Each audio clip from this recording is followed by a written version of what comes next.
अवधूत चिंतन श्री गुरुदेव दत्त स्वामी महाराज की जय.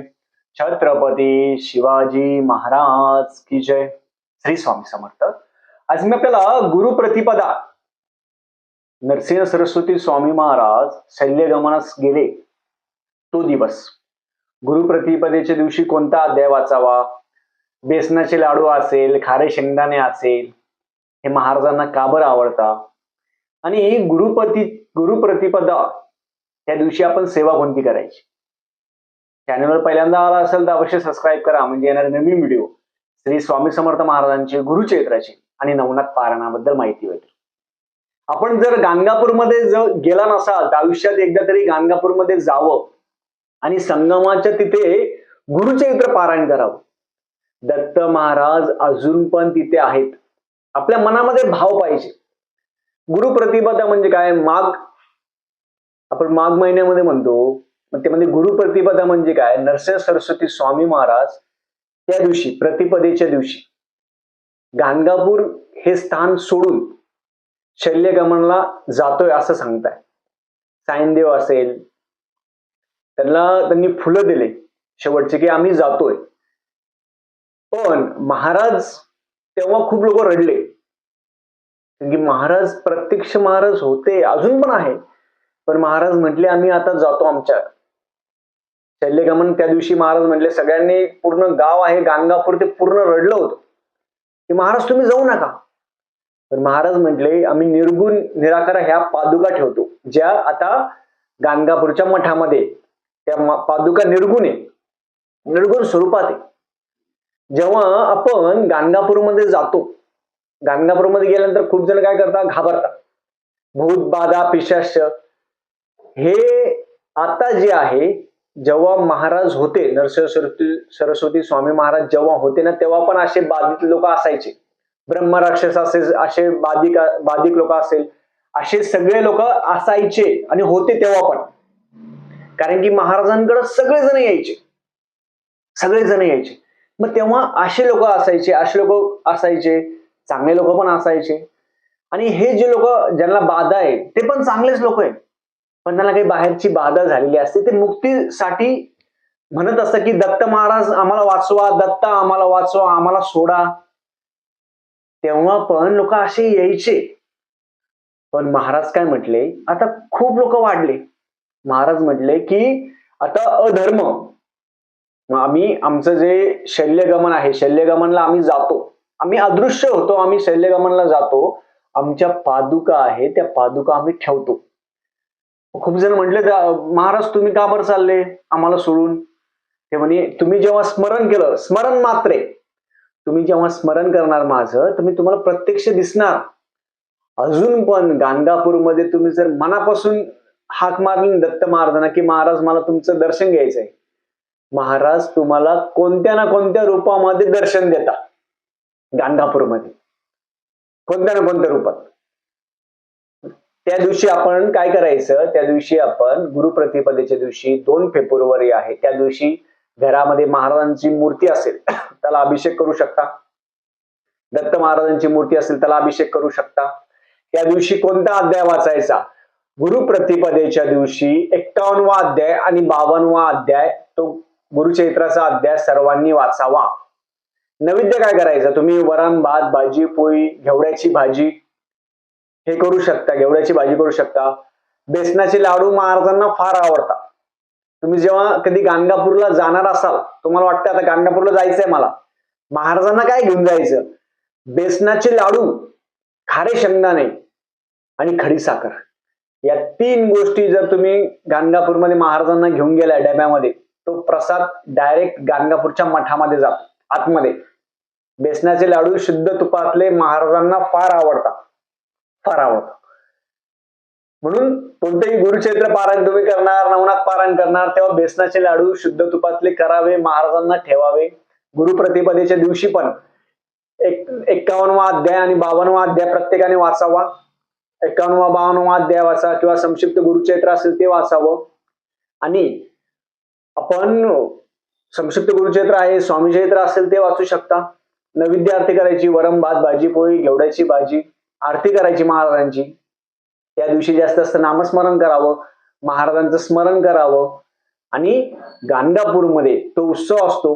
गाणगापूरमध्ये खूप मोठा उत्सव असतो त्या दिवशी, गुरुप्रतिपदेच्या दिवशी, कारण की त्यांनी पुष्प दिले होते.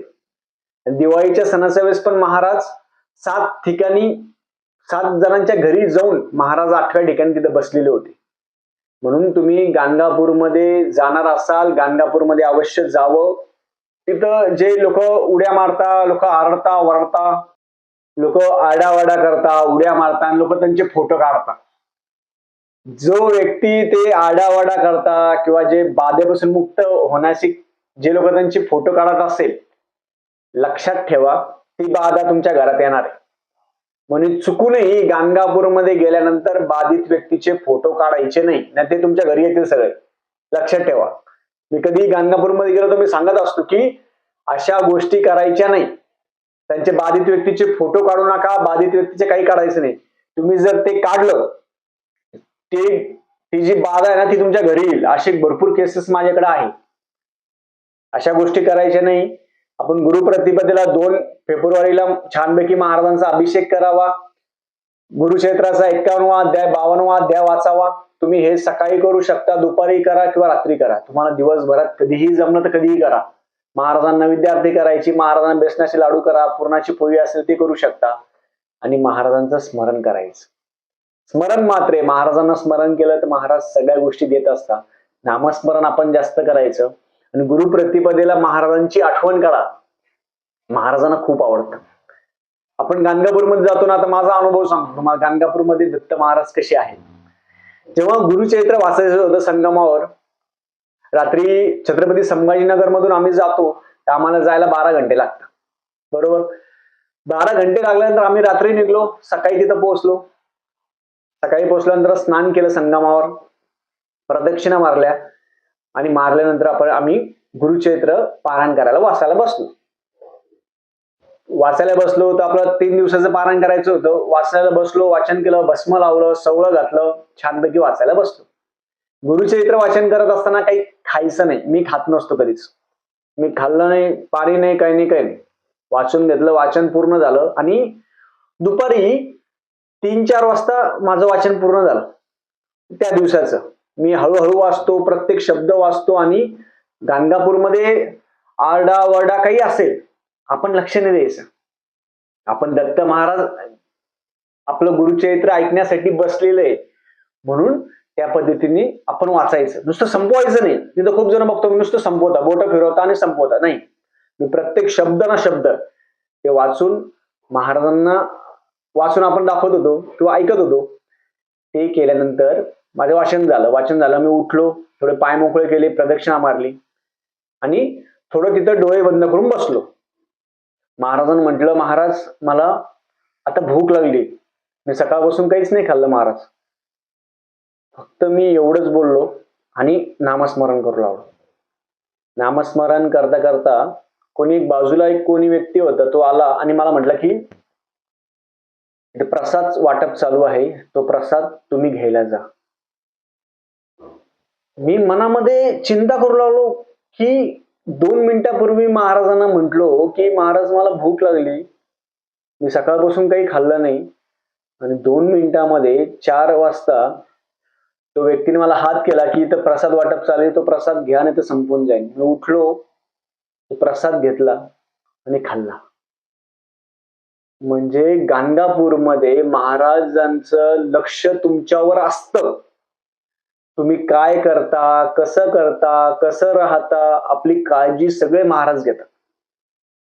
स्मरण मात्र म्हणजे त्या वेळेपर्यंत तिथं काहीच नव्हतं. तिथं जे भिक्षा किंवा अन्नदान होतं ते सकाळी 11 वाजता होत असतं. 11 वाजता आहे, 12 वाजता आहे, नंतर नाही होत. नंतर 5 वाजता, 6 वाजता होत असतं.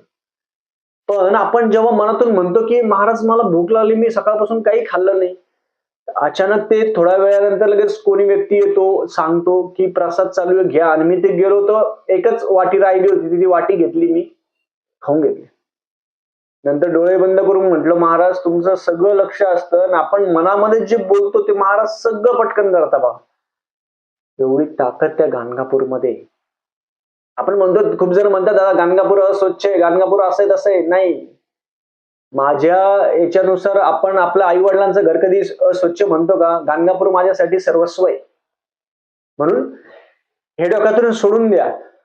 तिथं महाराजांना भेटायला जातो आपण. आपण कोणासाठी जातो गाणगापूरमध्ये? महाराजांना भेटायला जातो, दत्त महाराजांना भेटायला जातो. आता जर महाराज असले असते तर आपलं भेटणं मुश्किल झालं असतं, पण आता निर्गुण पादुका आहे, त्याच्यामुळे महाराज तिथं आहेत. पालखी पण असते, रोज रात्री 8 वाजता पालखी असते, दुपारी 12 वाजता आरती असते, सकाळी 8 वाजता आरती असते. आणि संगमाच्या तिथं महाराज सदैव बसतात. त्या ठिकाणी बसायचं, स्वच्छता करायची.